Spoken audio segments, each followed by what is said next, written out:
For over 19 years, your eyes and ears on horse racing has been Tommy Walski's The Sport of King. On today's show, we'll preview BC Cup weekend. We visit an up-and-coming trainer at Hastings. Our race of the week is the Strawberry Morn. Tommy catches you up on the buzz. Our salute to the champion remembers one of racing's equine heroes. And now here he is, BC's ambassador to the world of horse racing, Mr. Tommy Walski. With this being BC Cup weekend and the big day coming up on Monday, we thought we'd give you a little tidbits of what goes on BC Cup Day and also let you know some of the horses that may be participating. This is BC Cup Day Monday. Perhaps you might be seeing one of these guys next year on BC Cup Day. Mike, what's the importance of BC Cup Day to local horse racing? Well, it's definitely for the breeders. It's definitely an incentive for owners to own BC bred horses.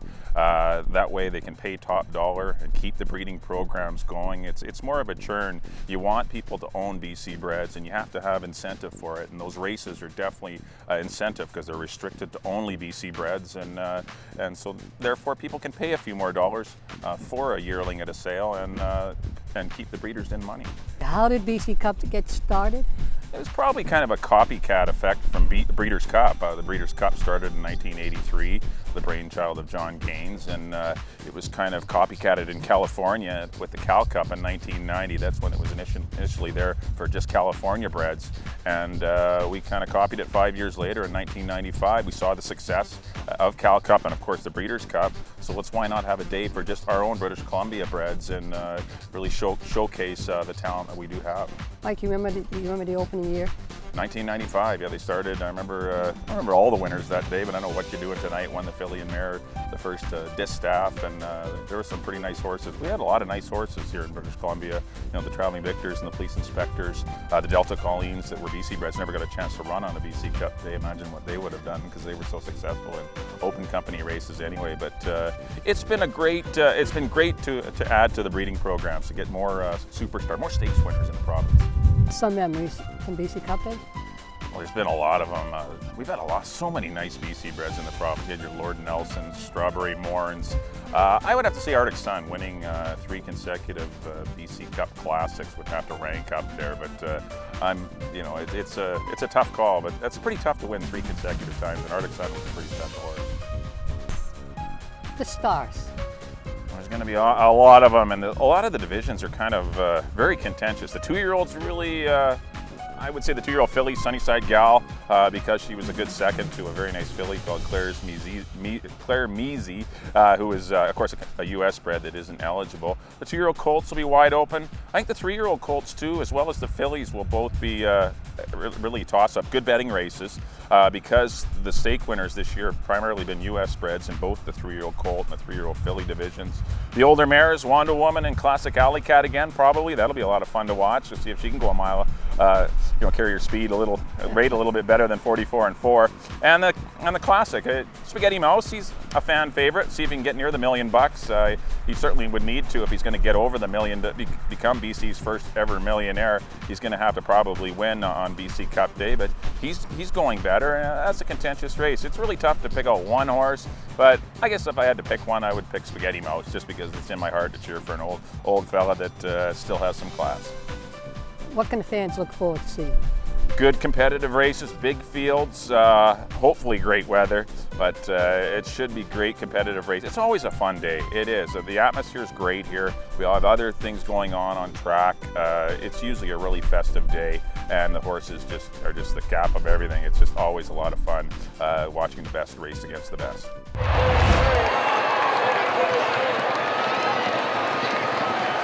A quarter mile to run. 6 furlongs winded, 1:11 and 2. They're 3 abreast. Chicane on the outside. Spaghetti Mouse in between runners. Active God, he's game at the rail. Timeless Passion now takes 4th. Forceful Intention 5th. Down the lane they come. It's Chicane, Spaghetti Mouse, and at the rail, Active God. Timeless Passion trying to get involved late.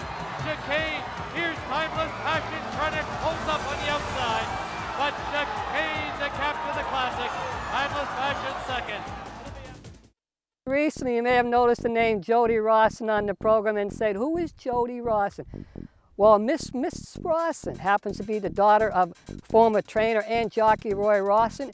She is not a Johnny-come-lately because she does know her horses, as you're about to see when we talk with Jody. This is Jody Rosson's story. Did you always want to be a trainer? I didn't. No? No, I didn't. After my dad passed away, it was just kind of fell into place. Things kind of changed when he died. I liked exercising horses until I got hurt.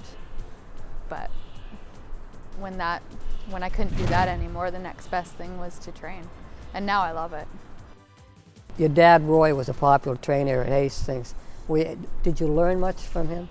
I learned pretty much everything I know from him. Before you got your trainer's license, what were you doing here all these years? I was out riding and grooming a little bit. And by out riding, ponying. what do you mean, excuse me? I was catching loose horses in the morning and the afternoon.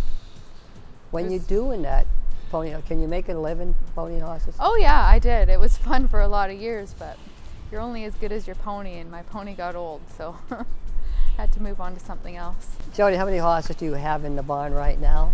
There's 13 in there right now. It's a perfect amount for me. I don't think I want too many more than that, because I can do it fine with myself and another groom and Tavis, and then we don't have to hire too many people, and then I'm more hands-on too. The more horses you get, kind of the less you see during the day.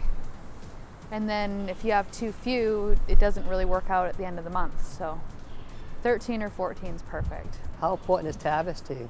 Tavis is really important. It's nice to have a good solid gallop person. That's how you win races, is having your gallop person know what's underneath them. And he seems to know what's underneath them. So. Jody, you remember your first winner? I do. Star of Courage. Where'd you get her from? And a lady in Langley owns her Tanis Lessing. She's now a 3-day eventing horse. You look like you're having a friend back down there. Yes, in about 2.5 months. Well, now, how does that affect you in the backstretch? Well, it affects me quite a bit now. It didn't until about a week ago. But now I'm learning to let other people do things in the barn. Up until now, I was doing all the leg work, and I was tacking, and I was grooming as much as I could. Now I tack them and I'll cool some out, but I don't really get underneath them anymore. It's a little more difficult. Were you a hands-on trainer? Very, very much. I have control issues. I don't like letting other people do stuff for me. So when it race day, I did everything, and right up until they got to the paddock.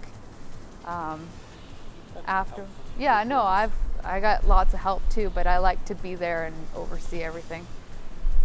I walk down with as many as I can. It's getting to be a little bit harder of a walk. I swear that hill goes up a degree every day. One wants to give a young person a shot, especially a woman. How did you come up with your owners? I got lucky. Rob Gilker helped me out, and he sent 2 owners over to me, and that's how I got my horses for my first and second year, because I had those owners for both years. And then this year I had a pretty good year last year, so I ended up getting all new owners from that. Did you get involved with this barn right here with Jody Rosson? Well, I go back a long way with their family. I've known Jody's father, Roy, was a trainer and a jockey here, and my son worked for him and in the barn. So Jody's brother was a friend of our families, and so there was a family connection. You mentioned one other thing, she being young, it really helps. I think she brings a real insight to a newer insight. It's something it takes a long term, like most things. It takes most exercises. You need lots of experience to excel at it, and sometimes that experience is learned at the knee of your parents. Was it hard to get any recognition from the other trainers that, yeah, I'm a trainer now? No, I've been around here for a long time, and a lot of people gave me chances right away, even when I first started galloping. Lots of the trainers put me on horses just because I've been here forever and they know who I am. So it was kind of the same way with training. My first year, I asked a lot of people for help, and they all gave it to me. I got really lucky that a lot of people helped me out. When you are running horses, do you discuss it with Travis before and after what went on? I do. We do a lot of things. We talk about a lot of things before and after races, trying to fix things or change things or keeping them the same. What are you looking for at the gap? When you lead your horse out, what are you looking for? Just that they're traveling nice and sound and they're happy. How they're coming back, if they're coming back blowing too hard or too hot, or they're tying up, and just making sure everything goes smooth. Time now for Sport of Kings trivia, and here is today's trivia question. Pretty straightforward. Where did the term handicap come from? We'll have the answer in just a moment.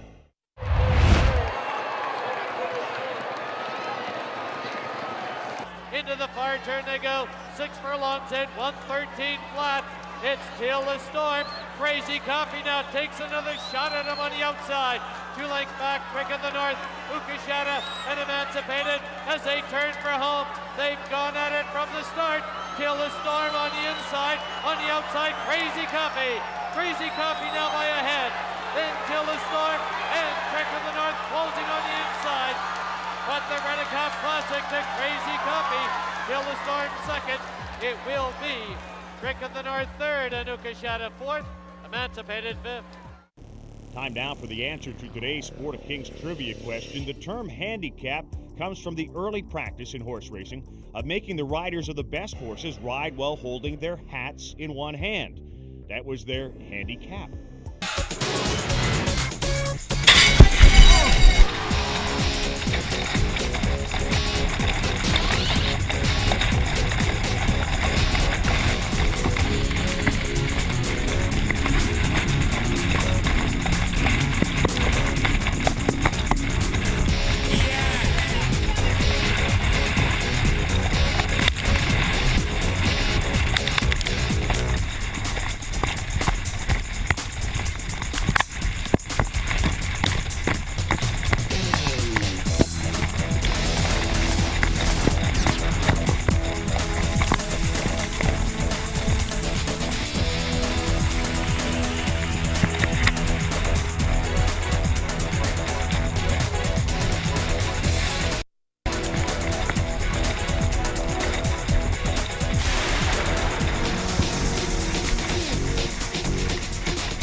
On our race of the week today, you'll be looking at 8 of the top fillies and mares here at Hastings Racecourse. It's the Strawberry Morn. It's worth $50,000, and in this race, you're going to be paying attention to number 3, Classic Alley Cat, and number 6, Wando Woman. Great finish. Enjoy the $50,000 Strawberry Morn going 1 mile and a 16th. Tierra del Fuego is owned by Mr. and Mrs. R.J. Bennett. Tierra del Fuego is a steady performer and is usually near the lead. There'll be a lot of challengers for the front end today. Going into the last stake, she was 5 weeks, over 5 weeks into the race, so she was pretty sharp last time. I think she'll be a little more relaxed this time, and which is good. Kimmy V is owned by Swift Thoroughbreds. Kimmy V is a stakes winner looking to regain her old form. I'm hoping she comes to form what I know that she's capable of. She just hasn't really taken to running here at Hastings yet. She hasn't shown me her best form. Classic Alley Cat is owned by Glenn Todd and Patrick Kinsella. Classic Alley Cat is on a 3-race win streak and will be setting the pace today. Distance, yeah, like usually a 5-year-old mare, so I think I just have to let her run her race. Finality Filly is owned by Glenn Todd and S. Carmichael. Finality Filly has good early speed and won't be alone at the front end. PS Touchdown is owned by Telford Farms. PS Touchdown is coming off a strong performance in the Vancouver Sun, and a repeat of that performance should put her in the money. You know, she ran really good last time. We were very happy with her performance, and we're hoping that she can repeat. Wonder Woman is owned by Dennis Spence. Wonder Woman has a late running style, and she does like the off-track. Wonder Woman, she's trained well up to the race, run huge last time, and we're hoping for a same repeat as she ran last time. Cry, Cry, Cry is owned by Wheeldon Thoroughbreds.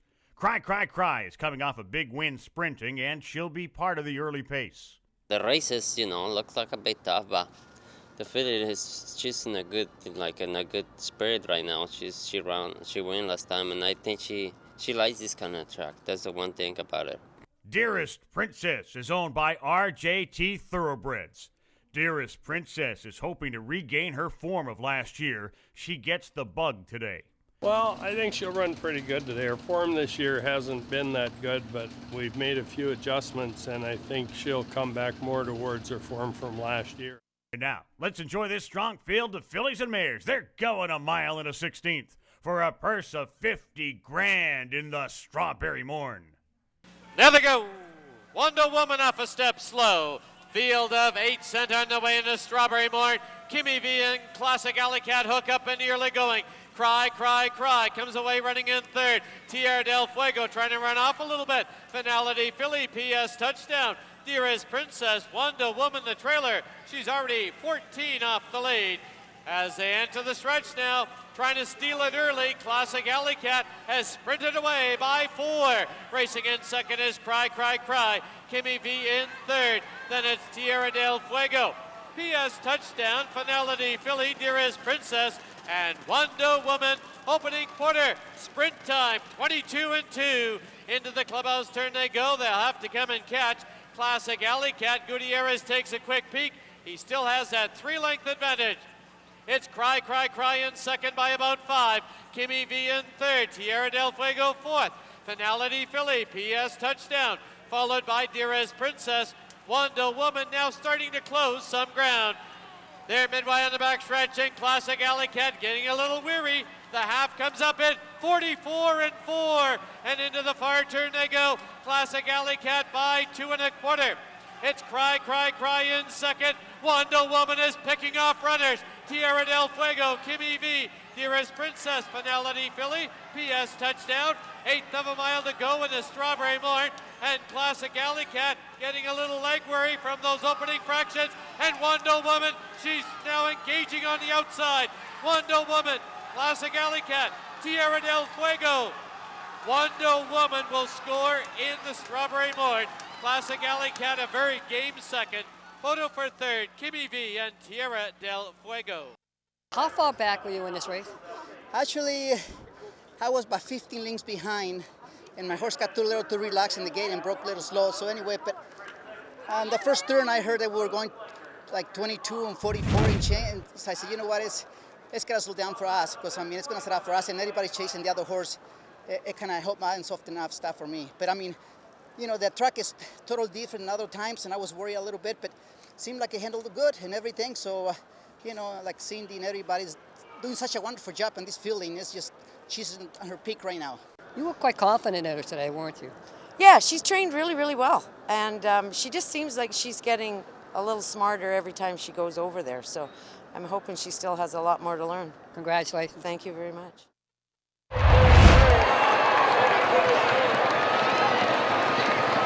6 furlongs at 113 flat, and notice her find some more. Rainbows in the Wood is closing in.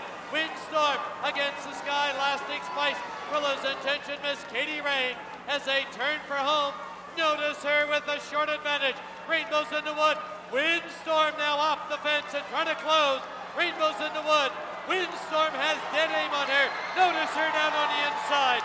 It will be a tight finish. Picture finish. Windstorm on the outside. Rainbows in the wood. Notice her. Lasting Spice fourth. Now, it's time to get you caught up with all the news in horse racing with The Buzz. You can file this under the tough break department when it comes to riders here at Hastings Racecourse. Out for 6 weeks is jockey Stephanie Fedora, who injured herself after a race here at Hastings Racecourse. It was weird, said Fedora, because it happened after the race and her horse had gotten heat exhaustion and she came off and landed hard on her shoulder. The popular rider suffered a broken collarbone and will miss approximately 6 weeks. The horse was okay and she's expected to be back racing soon also. Another rider that suffered injury here at Hastings Racecourse was former leading apprentice jockey Mario Velasquez. Velasquez suffered a broken collarbone from a morning workout accident and will be out for a month. He had the surgery done at Burnaby General Hospital. With BC Cup Day here on Monday, you can bet there'll be lots of fun and excitement. And to tell us about it, we're going to talk with Raj Muti. We got a great day planned, 12:20 start time, 10 race card. We got a family zone for all the kids with pony rides and bouncy castles, face painting, clowns. We got 7 top races for BC Breds. We got a band, Dr. Strangelove is playing as well. Big carnival type atmosphere. We got concessionaires from all over the city coming out. For the wagering players that day, we have a double pick 5 as well, the first 5 races and the second 5 races. If we have a carryover in the first 5, it will be put right in the second 5. So a great day for bettors, fans, all around. Popular new strides who look after retirement racehorses here in BC got some good news recently, and we had a chance to talk with Marcy Emery about what the good news was all about. We have fantastic news actually. We had applied for a grant from the Thoroughbred Charities of America, and the process was very long and arduous, but we made it through and we got a $4,000 grant for this year, and we've been encouraged to reapply for other grants as well, which is just awesome. Coming up in September will be the annual CTHS Yearling and Mixed Sale. It would be held at Thunderbird Show Park on September 13th, and this is a good way for someone who has never been involved in the business and who would like to own a racehorse to find one. So far, a total of 130 horses are entered, and that includes 107 yearlings, and their CTHS sales catalog should be available around August 1st. And for more information, contact the CTHS sales office at 604-574-0145 or go to our website, which you can see on the screen. There's a new face in the already overfilled jockeys room here at Hastings Racecourse. Her name is Marnie Williams. She's an apprentice jockey and she came here from Fort Erie Racetrack in Ontario. She's a lightweight when it comes to weight, and we can expect some good things coming from Williams. So here at Hastings Racecourse, there was a celebrity sighting when popular rock legend Gene Simmons from Kiss, who often pops up wherever there is a camera, showed up and did a meet and greet. And also coming to Hastings Racecourse on September 10th, this is kind of cool. The cast of the Pawn Star TV show will be here at Hastings, and they'll be here once again on September 10th. And to get your tickets, you got to contact Ticketmaster. Once again, this is a cool promotion that I'm looking forward to seeing. And now you're caught up with the buzz. Staying with our BC Cup theme on our Salute to the Champions, we're taking you back to the year 1984. You're going to be watching Traveling Victor, owned by Russ and Lois Bennett. The race you're going to be watching is the 1984 Longacres Mile. Traveling Victor is trained by Robbie Anderson and will be ridden by Chris Losett. Exciting race. Remember, this was worth $300,000 back in the day. There they go. Traveling Victor is going to the front. Gumboy is second, moving up on the outside. New Broom is third, moving up along the rail. Retsina run fourth on the outside. Then Night Mover, Ancestral, followed by Chum Salmon. Uncle Berry down, racing by the rail. Then it is Iron Billy, and Prairie Breaker is the trailer.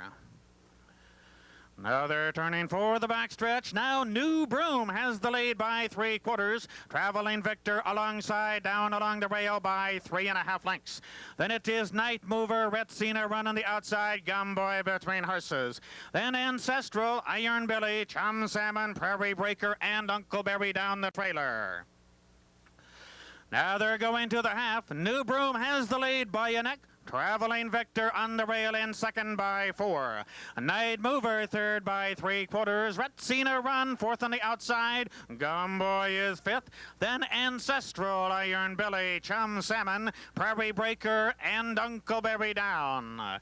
And they ran the half 44-4. Now they've a 1/4 mile to home. It is Traveling Victor and New Broom. Those two heads apart for the lead by 3. Night Mover on the outside is on the move. Then it is Ancestral in mid-track. There at the 8th pole, Traveling Victor has the lead. But here comes Night Mover. Traveling Victor along the rail. Night Mover is second. New Broom, Retsina run. Traveling Victor. He's Traveling Victor. Okay, that's it for this edition of the Sport of Kings. And remember, this weekend it's BC Cup Day on Monday. The best of the BC breds will be running right before your eyes. That's it for this edition of the Sport of Kings. Remember to keep them straight. Where are you guys? We're going to get you on that final turn. These guys, they should be on TV, these guys, huh? Hey, you guys are making me laugh.